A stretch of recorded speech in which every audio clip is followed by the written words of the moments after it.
Padre Celestial, que tu Santo Espíritu nos ayude en esta hora, en este momento. Que me haga instrumento para impartir tu palabra y proclamar a Cristo. Y que mis hermanos tengan mentes y corazones abiertos y dispuestos para oírte y sobre todo para obedecerte. Ayúdame a mí para ser obediente cada día más y más. Y ayuda a mis hermanos, porque en esto está la vida eterna. Amén.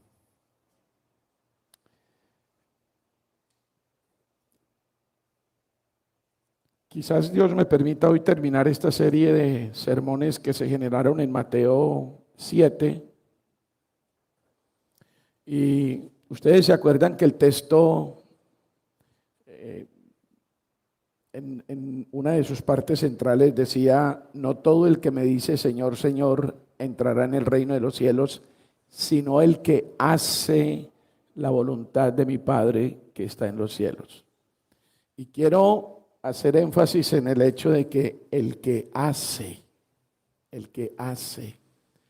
Y hablábamos en sermones pasados de que debemos aprender a distinguir lo que es importante de lo que es accesorio. ¿Qué es lo importante según lo que hemos venido estudiando todos estos domingos?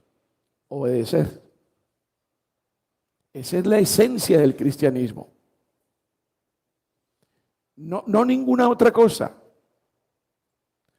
Y se acuerda que el texto dice que en el último día le dirán al Señor: Señor, en tu nombre profetizamos, en tu nombre echamos fuera demonios, en tu nombre hicimos milagros. Y Él les va a decir: yo no los conozco. Apartados de mí, hacedores de maldad. Yo no los conozco. ¿Cómo así que no nos conoce? Pero si yo prediqué todos los domingos en Betania, ¿cómo así? Será muy triste y será horroroso si oímos esa frase del Señor: no te conozco. Porque, hermanos, lo esencial del cristianismo, el soporte del evangelio, es la obediencia. La obediencia. ¿Qué dice el texto de Mateo? El texto de Mateo dice: el que hace mi voluntad, el que hace la voluntad de mi Padre, el que me oye las palabras y las hace, lo voy a comparar con un hombre que construye su casa sobre la roca. Gracias, sí, tiene como mucho volumen. Sobre la roca. Entonces la pregunta es: bueno, ¿yo dónde tengo mi casa?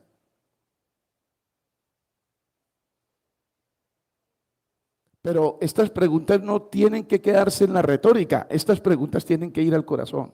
Y tienen que tener respuestas honestas.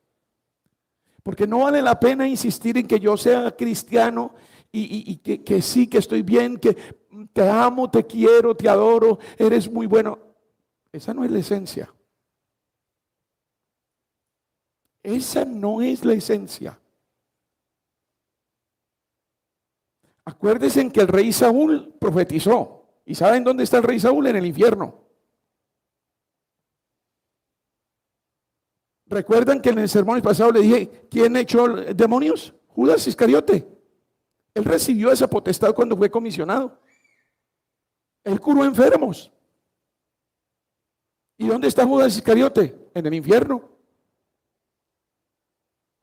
Entonces la esencia del cristianismo no son los accesorios. Sí, esas son cosas buenas. Yo no estoy diciendo que sean cosas malas. Son cosas buenas, pero eso no es la esencia. Hermanos, llevamos 40 años en esta ciudad rompiendo esquemas de tradición. A mí me han catalogado. Les voy a contar eso porque yo se lo he contado muchas veces, pero como ustedes vienen con el mismo vestido cada rato, yo vuelvo y les cuento. Entonces, uno de los esquemas que tuve que romper o que yo entré enseñándoles y diciéndoles fue el ayuno. Entonces me catalogaron como el pastor que no ayuna, el pastor que está en contra del ayuno, el pastor que predica contra el ayuno. Y eso no era la verdad. Lo único que yo estaba diciendo era que el ayuno no les servía para ser salvos. Eso era lo que trataba de enseñar, porque la gente llegó a tener el ayuno en tan alta estima que si no ayunaban creían que estaban condenados, que no había poder, que el Señor no estaba con ellos. Y había gente que exageraba con el ayuno. Algunos intentaron ayunar 40 días y 40 noches. Y mi hija, que es médico, ya vi que volteó la cabeza. ¿Qué hace un organismo ayunando 40 días y 40 noches?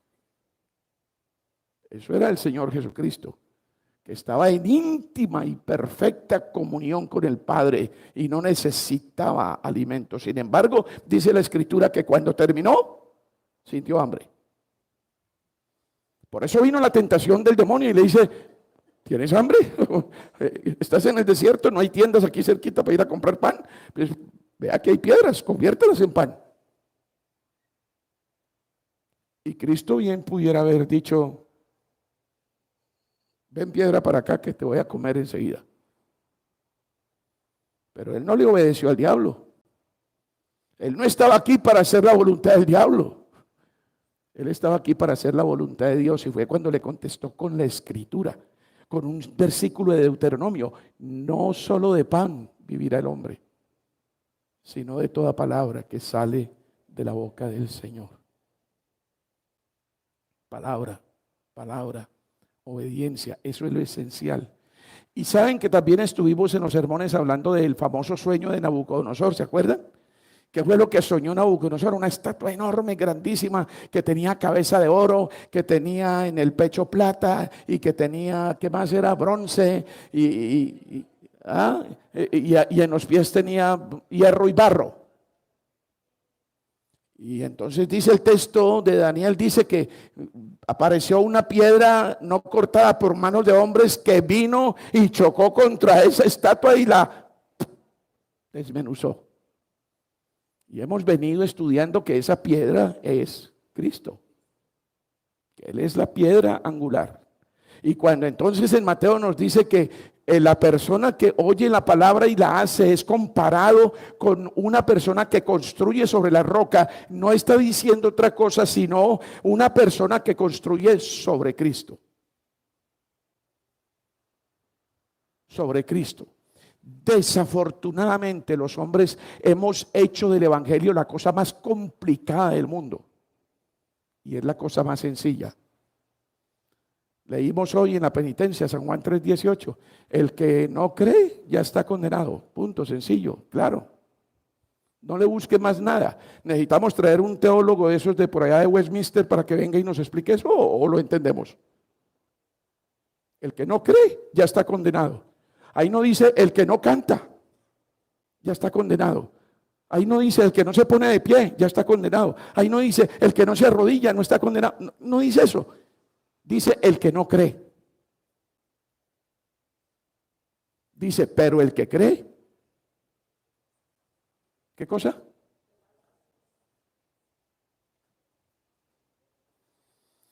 Entonces, mis queridos hermanos,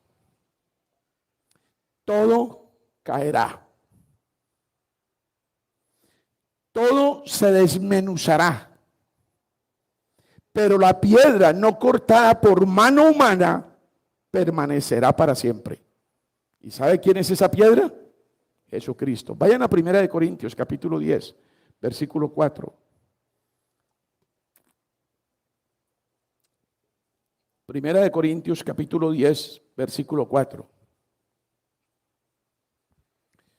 Y esta es una de las fascinantes historias que tiene el Éxodo, ¿no? Y el Evangelio está en el Éxodo, el Evangelio está en el Génesis, el Evangelio está en Deuteronomio, el Evangelio está en Levítico, el Evangelio está en todos los libros de la Biblia. Por eso son inspirados, porque son Evangelio. 1 Corintios 10:4 dice, y todos bebieron la misma bebida espiritual. Mire que Pablo no está diciendo bebieron agua, ellos pidieron agua. Pero aquí Pablo está diciendo ellos bebieron de la misma bebida espiritual. ¿Por qué? porque bebían de la roca espiritual que los seguía, y la roca era Cristo. ¿Cuántas cosas maravillosas sucedieron en el Éxodo, no? Ustedes saben que el desierto es solo arenas. Arenas y pues de vez en cuando rocas y piedras. Pero ¿ustedes se imaginan una roca enorme detrás de ese pueblo? Una nube guiándolos, una llama de fuego en la noche. Cosas extraordinarias. Ahora usted se puede preguntar, ¿Dios hace eso todavía hoy? Claro que sí. ¿Quién es tu roca? Cristo. ¿Quién es tu nube? Cristo. ¿Quién es tu llama de fuego? Cristo.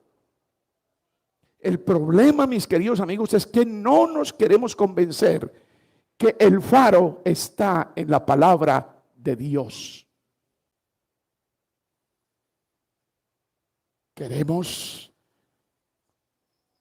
cosas extraordinarias en las iglesias, cortinas oscuras, humo, luces y cosas espectaculares. ¿Por qué? Todo lo que necesitas es el pan del cielo. El pan del cielo se llama palabra de Dios. Con la sencillez que empezó la iglesia de Cristo en Pentecostés. ¿Cuánto humo había allá? ¿Cuántas luces? ¿Cuánta parranda había ese día? Solo hubo un gran sermón, que al final de ese sermón, 3,000 hombres, sin contar mujeres ni niños, se convirtieron.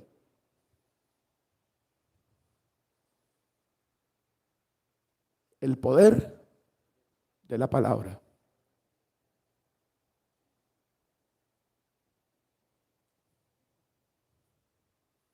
Bebían de la misma bebida espiritual porque bebían de la roca espiritual que los seguía. Y dice el versículo en Corintios 10:4, dice, y la roca era Cristo. La lucha nuestra, lo que predica esta iglesia, lo que pregona esta iglesia, es edifica tu vida espiritual sobre Cristo, no en otra cosa. Vayan a Efesios capítulo 2, versículo 20. Efesios 20. Efesios 2:20, perdón, Efesios 2:20. ¿Ya lo encontraron? 30 segundos. Efesios 2:20. Voy a esperar. Efesios 2:20. Dice, edificados sobre el fundamento de los apóstoles y profetas. Oigan bien, siendo la principal piedra del ángulo, Jesucristo mismo. Porque ¿de quién hablaron los profetas? De Cristo, el que ha de venir. ¿De quién hablan los apóstoles? De lo que dijo Cristo, de lo que hizo Cristo. Sobre ese testimonio, cuyo centro y soporte es Cristo, fundamos nuestra fe. Ay, ¿por qué repiten el credo? ¿Por qué lo rezan? Católicos disfrazados, no, ¿cómo así? Es una confesión de fe. Era la confesión de fe de los apóstoles. Es la confesión de fe más antigua. Es lo que te resume y te recuerda lo que tú crees.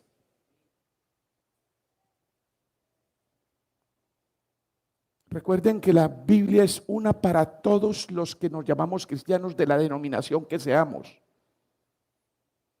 Edificados sobre el fundamento de los apóstoles y profetas, siendo la principal piedra del ángulo Jesucristo mismo. Yo tengo mucho interés que usted hoy salga de aquí con esto escrito en su cabeza y en su corazón. La roca es Cristo. Cristo es la roca. Cristo es la piedra angular. Cristo es el fundamento. Cristo debe ser el soporte de su casa espiritual, no ninguna otra cosa. Lo demás pueden llegar a ser salamerías, hipocresías, cosas superfluas, pero la esencia es sobre qué está basada tu fe.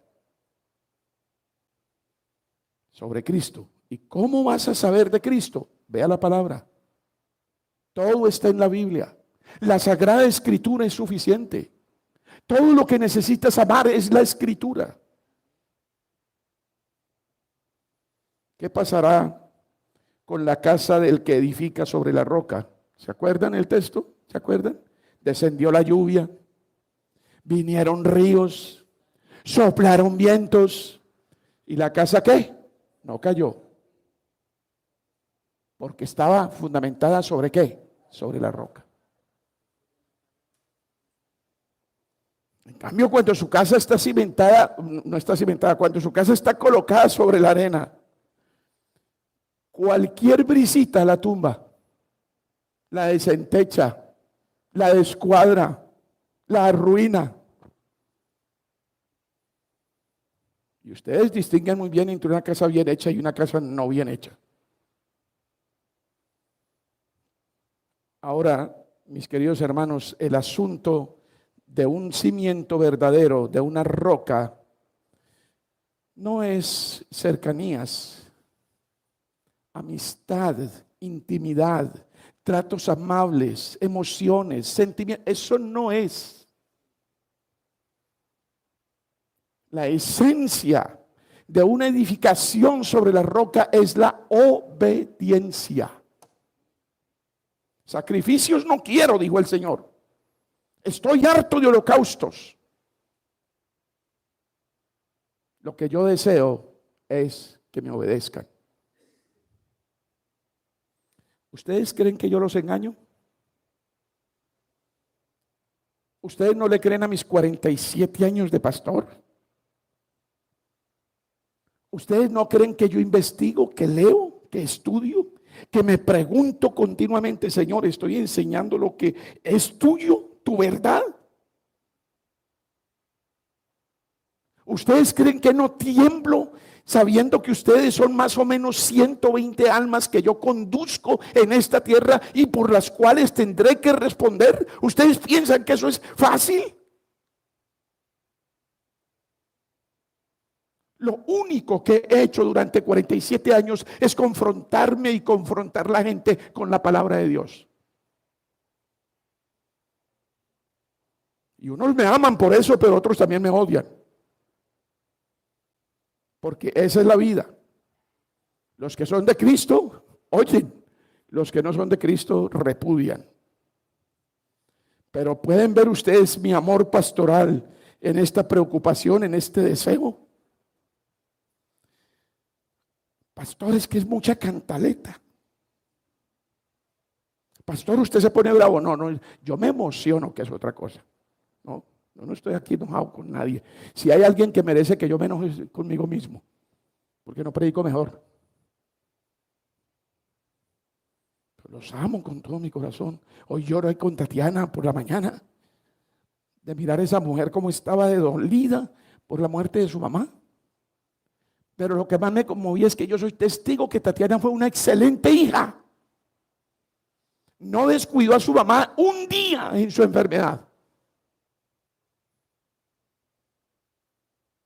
Yo los amo. Lo que pasa es que a mí no me gusta expresar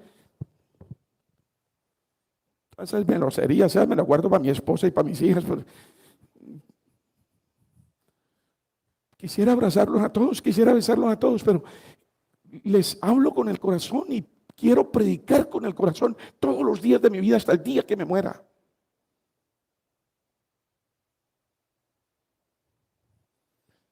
Mucha cantaleta, pastor, y usted a veces como que grita mucho, sí, pero es porque tengo ese afán de que esto sea asimilado en sus corazones.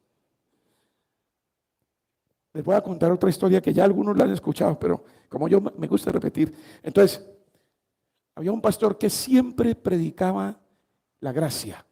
Cada domingo, cada sermón era sobre la gracia. La gracia, la gracia, la gracia. Hasta que uno de esos confianzudos se le acercó y le dijo, oiga, pastor, ¿y usted por qué siempre predica sobre la gracia? ¿No tiene otro tema? ¿No aprendió más en el seminario? Y él le dijo, hasta cuando esté seguro que el último de los miembros de la iglesia entendió la gracia, yo voy a predicar la gracia. ¿Y sabe cómo le pusieron? El doctor Gracia. ¿Quieren ponerme a mí el doctor Cantaleta? Póngame. ¿Quieren ponerme el doctor obediencia? Póngame. ¿Quieren ponerme el doctor Biblia? Póngame. Estaría agradecido que me pongan ese mote. Pero hasta que el último de ustedes no sea convencido por el Espíritu Santo de que lo que importa es su amor por la palabra, yo seguiré predicando el amor por la Biblia. Así que ya saben a qué atenerse. El asunto de un cimiento verdadero. Un verdadero, yo me emociono tanto que descontrolo el reloj, ¿no? Descuido el reloj. Pero ya me prometieron que dentro de 8 días voy a tener un reloj aquí, grande. Bueno, el asunto de un cimiento verdadero, un verdadero fundamento es hacer la voluntad del Padre que está en los cielos. Hermanos míos, la obediencia garantiza que tú hayas edificado sobre la roca. La obediencia te da la seguridad de que eres salvo. Solo deseo que ustedes estén seguros y que basen su seguridad sobre algo cierto. Y esto solo será posible si se enamoran hasta lo sumo de la palabra de Dios, de la palabra de Cristo que es la palabra. Todo está en la palabra es suficiente. Recuerden lo que dice 2 de Timoteo 3, 16 y 17. Toda la escritura es inspirada por Dios y útil ¿para qué? Para enseñar, para redarguir, para corregir, para instruir en justicia. ¿A fin de qué? De que ustedes y yo seamos maduros y estemos equipados para toda buena obra. ¿Usted quiere actuar bien? ¿Usted quiere obrar bien? ¿Usted quiere tener buenas obras? Escritura. ¿Usted quiere que este país se arregle? Escritura. ¿Usted quiere que tengamos mejor dirigencia? Que esos políticos escuchen la escritura. Hay que predicarles a ellos sin miedo. Los amigos de los candidatos aquí, los que hicieron campaña ahora, ¿cuántas veces le hablaron a sus candidatos de Cristo?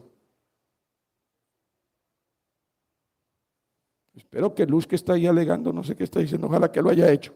Bien, hay que predicarles a todos.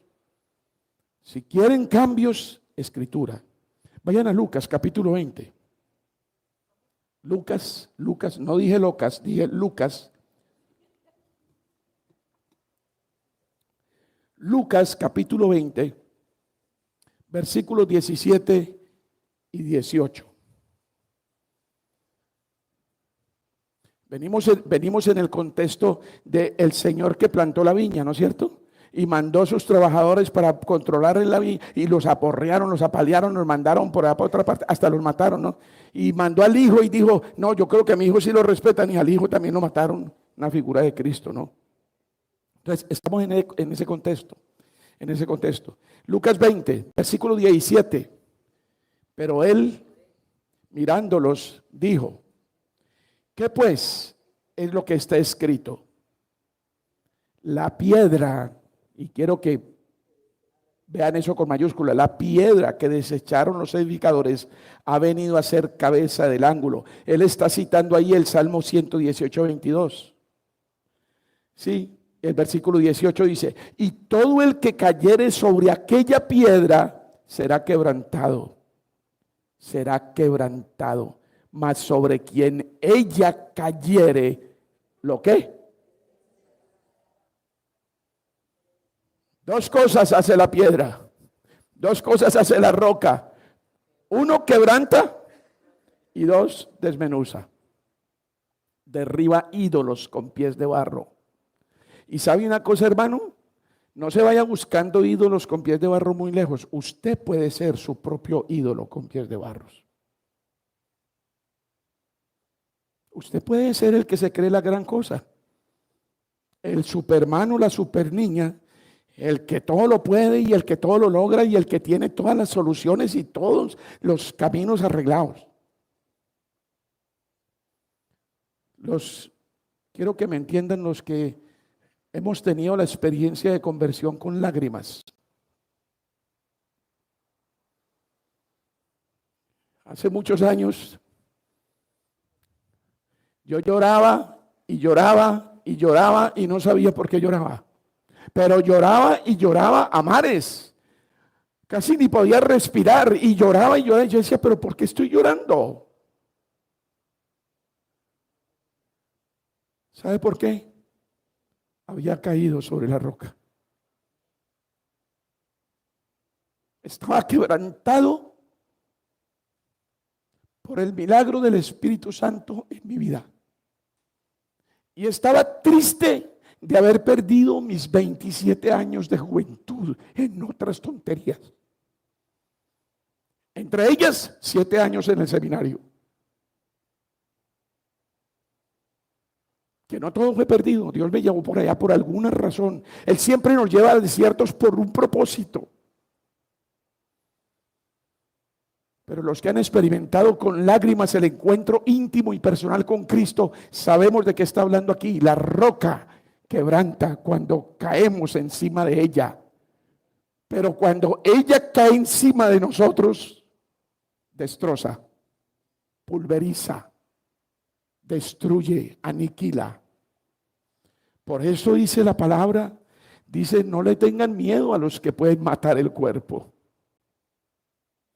Ténganle miedo a aquel que puede destruir el cuerpo y el alma en el infierno.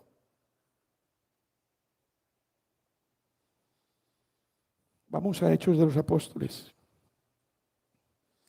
Quiero que quede claro hoy que esa roca es Cristo. Todavía estoy en tiempo, todavía. Esa roca es Cristo. Hechos 4. Versículo 11. Hechos 4, ayúdenme. Ya estoy gritando mucho, ayúdenme. Hechos 4:11. Este Jesús es...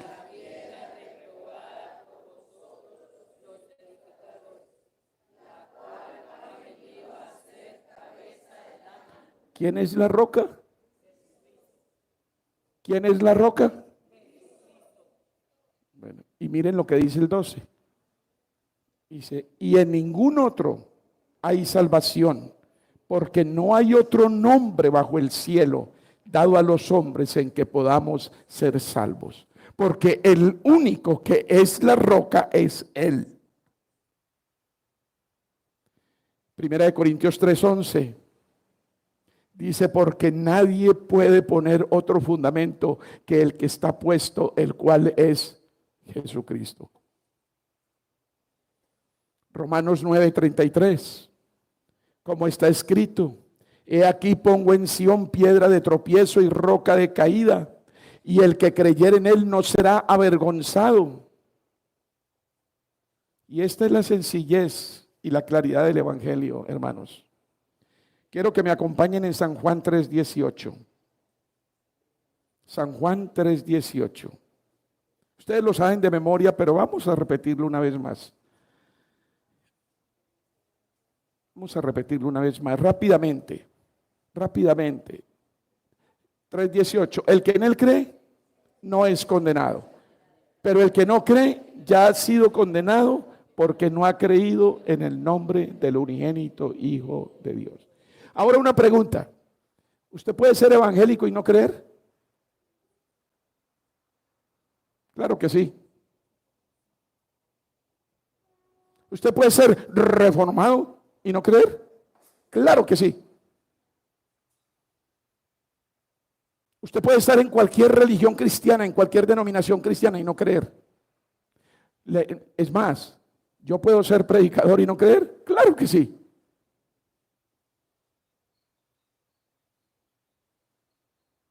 El evangelio es muy sencillo, creer. ¿Qué es lo que tienes que creer? Que Cristo murió, que fue sepultado, que resucitó al tercer día, que ascendió a los cielos y que volverá. Evangelio. ¿Qué otras vueltas le da eso? Mire el versículo 19, ahí en San Juan 3. Dice, y esta es la condenación, que la luz vino al mundo y los hombres amaron más las tinieblas que la luz, porque sus obras eran malas. Entonces, cuando usted se vincula a una iglesia y cuando usted escucha predicaciones y cuando usted tiene un pastor que trata de conducirlo por este camino, pero usted dice, no,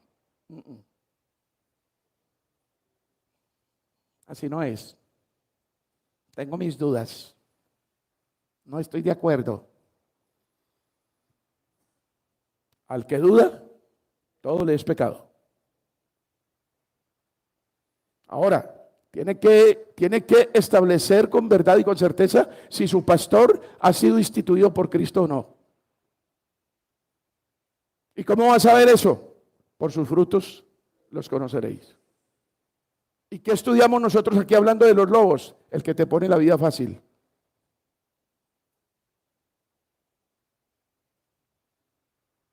Así de sencillo.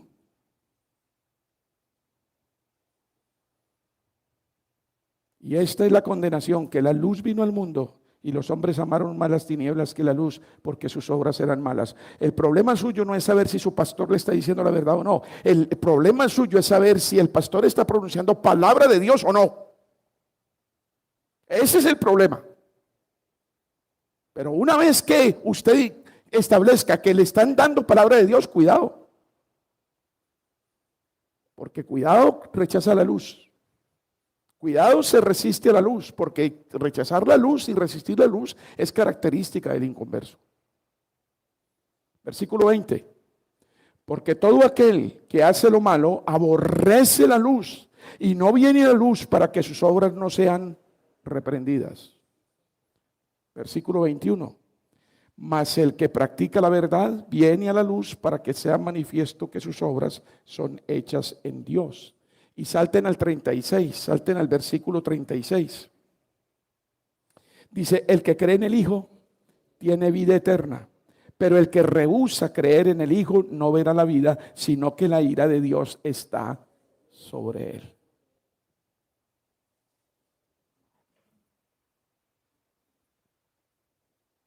¿Es palabra de Dios o no es palabra de Dios?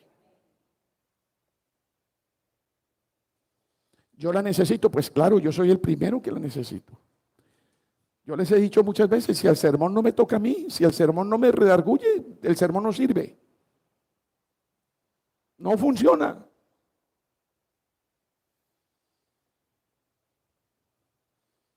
Ahora, creer en Cristo requiere algunas cosas. Sí, todo tiene su precio. ¿Sí o no? Bien, aunque la salvación es gratis. Vayan a Primera de Pedro rápidamente y vamos a concluir con esto. Primera de Pedro, tengo los minutos justos para concluir.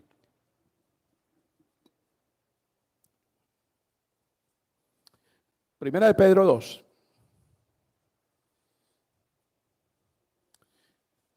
¿Qué tienes que hacer para que estés seguro de que tu arrepentimiento fue bíblico? Fue verdadero.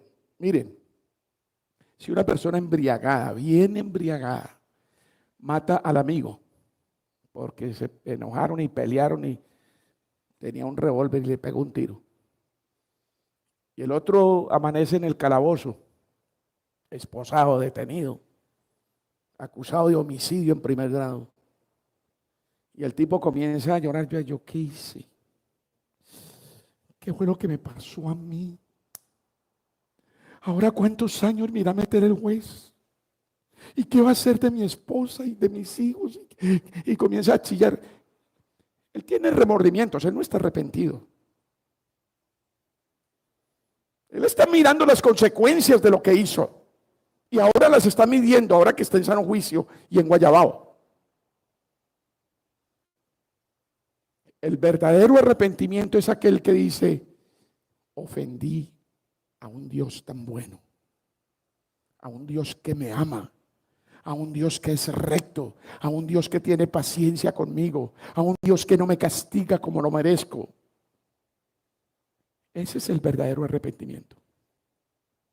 ¿Cómo demuestras que tú has tenido verdadero arrepentimiento? Miren, pongan ahí cuidado en el texto de 1 de Pedro 2. La primera palabra que usted encuentra es desechando. Hay una tarea aquí para desechar. ¿Y qué es lo que tienes que desechar? Primero, toda malicia. Y yo no me voy a detener a explicarle qué es la malicia, porque todos somos maliciosos. Incluso aquí en este país se habla de la malicia indígena. Toda malicia. ¿Qué otra cosa dice? Deseche todo engaño. Mujeres que me están escuchando, ¿ustedes ya desecharon todo engaño para con sus esposos? ¿Ya no les ocultan nada? ¿O todavía tienen tapaditos? Porque si los ocultan allá, los ocultan aquí y en cualquier parte. Todo engaño. Y los maridos para las mujeres también lo mismo. Todo engaño. Toda hipocresía. ¿Qué otra cosa hay que desechar? Envidias.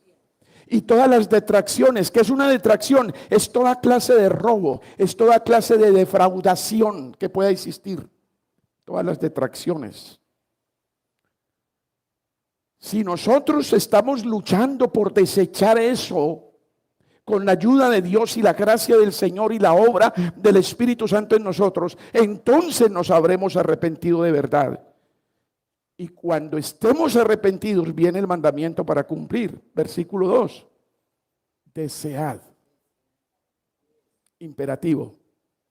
Desead como niños recién nacidos la leche espiritual no adulterada para que por ella crezcáis para salvación.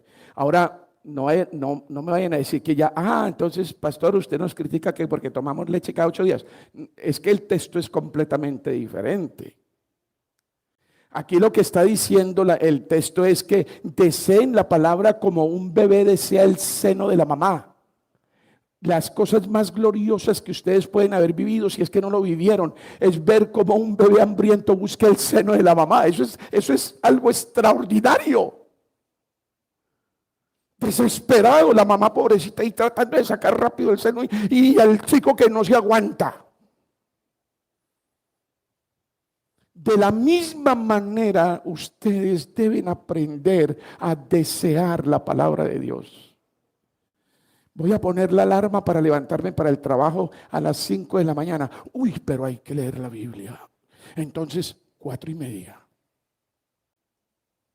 Y deseosos de que esa alarma no falle. Y si de pronto esta me falla, entonces pongo el otro celular para que si esta falla, el otro me despide. Eso es desear la palabra.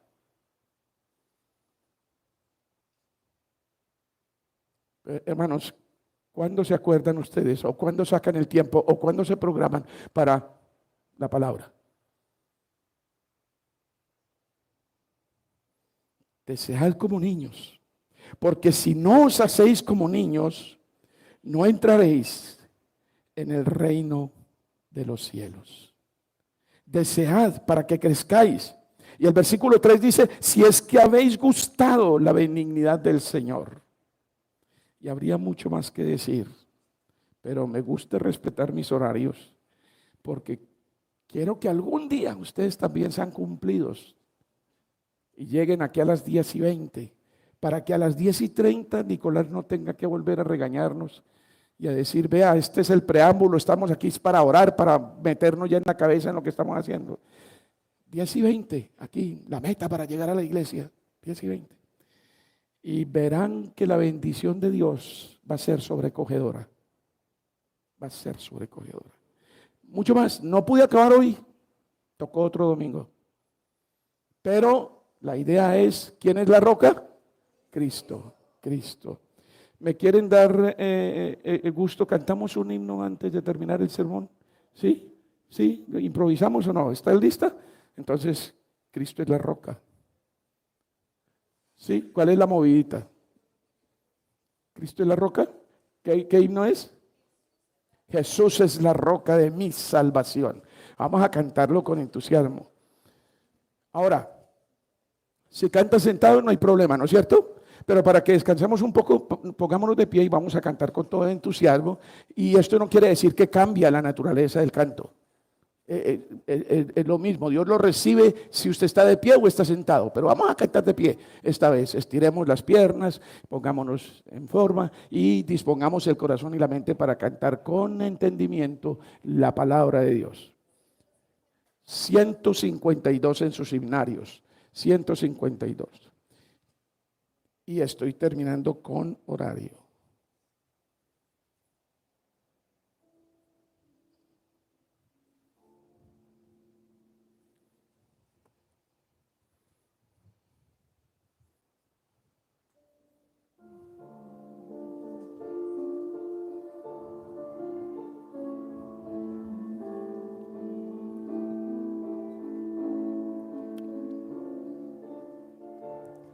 Jesús es la roca de mi salvación, Él es quien me libra de condenación.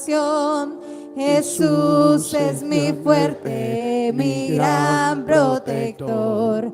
Yo sé que soy hijo de todo su amor. Yo sé que soy hijo de todo su amor. Amén. Jesús me defiende de negra traición. Él lava las manchas de mi corazón. Jesús me rescata del mundo falaz. Me lleva a su seno de paz. Me lleva a su seno de paz. Por eso en mis horas de negro dolor, yo busco el consuelo de mi Redentor. Venid si por Cristo ser salvo queréis, al lado de Cristo lugar hallaréis. Al lado de Cristo lugar hallaréis. Jesús ofrece su paz, se los da.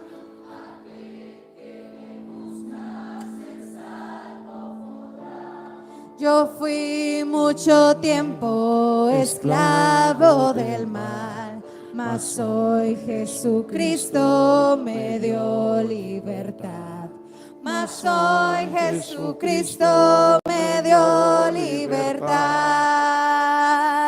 Jesús es la fuente de la redención. Él sana las llagas de mi corazón.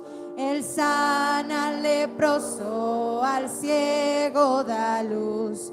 Por eso confío tan solo en Jesús. Por eso confío tan solo en Jesús. Amén.